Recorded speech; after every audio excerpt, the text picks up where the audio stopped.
আজ আমি তোমাদের সাথে শেয়ার করব নরম তুলতুলে ফুলকো মালপোয়া রেসিপি।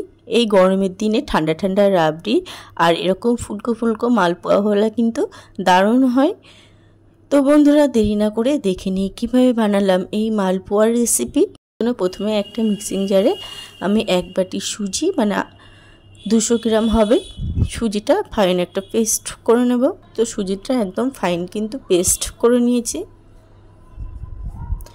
এরপর একটা মিক্সিং বোলের মধ্যে নিয়ে নিলাম 400 গ্রাম আটা। আমি এখানে আটা দিয়ে করছি, তোমরা কিন্তু ময়দা দিয়ে করতে পারো।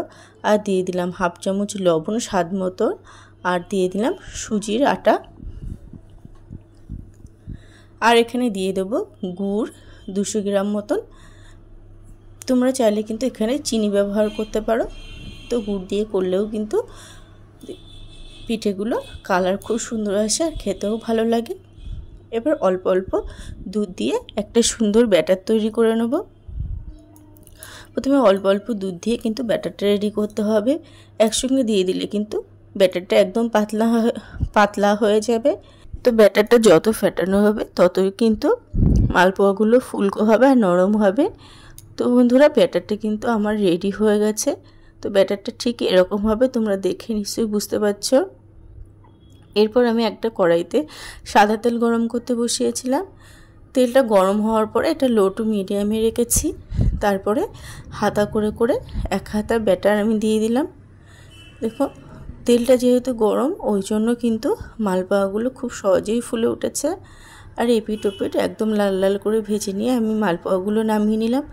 তোমরা চাইলে কিন্তু এখানে 4টের বদলে কিন্তু একটা একটা করেও মালপোয়াগুলো ভাজা করে নিতে পারো। তেলটা অবশ্যই কিন্তু লো টু মিডিয়ামে রাখতে হবে, না হলে কিন্তু মালপোয়ার ভিতরটা কিন্তু কাঁচা থেকে যেতে পারে আর ওপরটা কিন্তু কালার চলে আসতে পারে। তো এরকমভাবেই কিন্তু আমি সমস্ত মালপোয়াগুলো ভেজে নেব। তো একই রকমভাবে আমি সব মালপোয়াগুলোই ভেজে নিয়েছি। তো বন্ধুরা, রেডি হয়ে গেল দারুণ স্বাদের মালপোয়ার রেসিপি। তো একটা আমি ছিঁড়ে দেখিয়ে দিচ্ছি কেমন হয়েছে।